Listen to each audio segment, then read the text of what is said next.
కుండపోతగా కురుస్తున్న వర్షాలతో హైదరాబాద్ సహా రాష్ట్రంలోని పలు ప్రాంతాలు అతలాకుతలమయ్యాయి. నిన్న మధ్యాహ్నం ప్రారంభమైన వర్షం కొన్ని ప్రాంతాల్లో రాత్రంతా కురిసింది. మరో 4 రోజుల పాటు భారీ నుంచి అతి భారీ వర్షాలు కురిసే అవకాశం ఉండటంతో అప్రమత్తంగా ఉండాలని ముఖ్యమంత్రి రేవంత్ రెడ్డి అధికారులను ఆదేశించారు. మరిన్ని వివరాలు.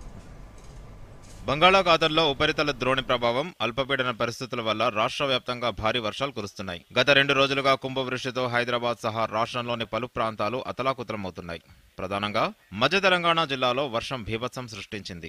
నిన్న మధ్యాహ్నం 3 గంటల నుంచి ప్రారంభమైన వర్షం కొన్ని ప్రాంతాల్లో రాత్రంతా కురిసింది. కుండపోత వర్షంతో హైదరాబాద్ నగరం అతలాకుతలమైంది. ప్రధానంగా హైదరాబాద్ మహానగర పాలక సంస్థ పరిధిలో ఈ ఏడాదిలో రికార్డు స్థాయిలో వర్షపాతం నమోదైంది. రాష్ట్రంలోనే అత్యధికంగా సంగారెడ్డి జిల్లా పల్కల్లో 12.9 సెంటీమీటర్ల వర్షం కురిసింది. సికింద్రాబాద్ పరిధి మారేడుపల్లిలో పికెట్ ప్రాంతంలో 11.5 సెంటీమీటర్ల వర్షం నమోదైంది. మేడ్చల్, మల్కాజ్గిరి, రంగారెడ్డి జిల్లాల్లోని పలు ప్రాంతాల్లోనూ రికార్డు స్థాయిలో వర్షపాతం నమోదైనట్లు వాతావరణ శాఖ తెలిపింది. హైదరాబాద్, సికింద్రాబాద్ జంట నగరాల్లో కురిసిన వర్షానికి జనం విలవిల్లాడారు. సాయంత్రం కార్యాలయాల నుంచి ఇళ్లకు బయలుదేరిన వారు రోడ్లపైన ఎక్కడికక్కడ ఆగిపోవాల్సిన పరిస్థితి ఎదురైంది. పాఠశాలల వాహనాలు రోడ్లపైకి రావడంతో కూకట్పల్లి నుంచి ఎంజీబీఎస్ ప్రధాన రహదారి, ఉప్పల్ నుంచి బేగంపేట, రామంతపూర్ నుంచి చాదర్ఘాట్, ఎల్బీనగర్ మార్గాల్లో గంటల తరబడి ట్రాఫిక్ నిలిచిపోయింది. నగరంలోని ప్రధాన రహదారులు వాగులను తలపించాయి.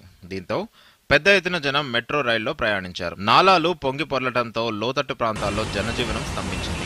GHMC, HYDRAA, SDRF, cantonment board సిబ్బంది సహాయక చర్యలు చేపట్టారు. హైడ్రా సిబ్బంది బాధితులను పడవల్లో సురక్షిత ప్రాంతాలకు తరలించారు. ఆదిబట్ల ఠాణా పరిధిలోని నాదర్గుల్లో గోడకూడి నల్గొండ జిల్లా నాయకుల తాండాకు చెందిన లక్ష్మి మృతి చెందారు. హైదరాబాద్ తో పాటు వికారాబాద్, జనగాం, పెద్దపల్లి, మెదక్, యాదాద్రి, సిద్దిపేట, నిర్మల్ తదితర జిల్లాల్లోని పలు ప్రాంతాల్లో భారీ వర్షాలు కురిశాయి.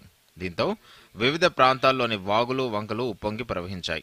దక్షిణ కోస్తా, దాని పరిసర ప్రాంతాల్లో కొనసాగుతున్న ఉపరితల ఆవర్తనం ప్రభావంతో పాటు బంగాళాఖాతంలో అల్పపీడన పరిస్థితులు కొనసాగుతున్నాయని, దీని ప్రభావంతో శనివారం నుంచి మంగళవారం వరకు భారీ నుంచి అతి భారీ వర్షాలు కురిసే అవకాశం ఉందని హైదరాబాద్ వాతావరణ కేంద్రం పేర్కొంది. గంటకు 40 నుంచి 50 కిలోమీటర్ల వేగంతో ఈదురుగాలులు వీస్తాయని, పలు చోట్ల ఉరుములు, మెరుపులతో భారీ వర్షం కురిసే అవకాశం ఉందని హెచ్చరించింది. 19, 20 తేదీల్లో సిద్దిపేట, రంగారెడ్డి, హైదరాబాద్, మేడ్చల్, మల్కాజ్గిరి, వికారాబాద్, సంగారెడ్డి, మెదక్, కామారెడ్డి, మహబూబ్ నగర్, నాగర్ కర్నూల్లో భారీ నుంచి అతి భారీ వర్షాలు కురుస్తాయని వెల్లడించింది. ఇక 20, 21 తేదీల్లో ఈ జిల్లాలతో పాటు ములుగు, భద్రాద్రి, మహబూబాబాద్, వరంగల్, హనుమకొండ, జనగామ, వనపర్తి, జోగులాంబ గద్వాల, సూర్యాపేట, ఖమ్మం, జయశంకర్ జిల్లాల్లో ఓ మోస్తరు నుంచి భారీ వర్షాలు కురిసే అవకాశం ఉందని హైదరాబాద్ వాతావరణ కేంద్రం తెలిపింది. హైదరాబాద్ లో భారీ వర్షాలు కురుస్తున్న నేపథ్యంలో అప్రమత్తంగా ఉండాలని సీఎం రేవంత్ రెడ్డి అధికారులను ఆదేశించారు.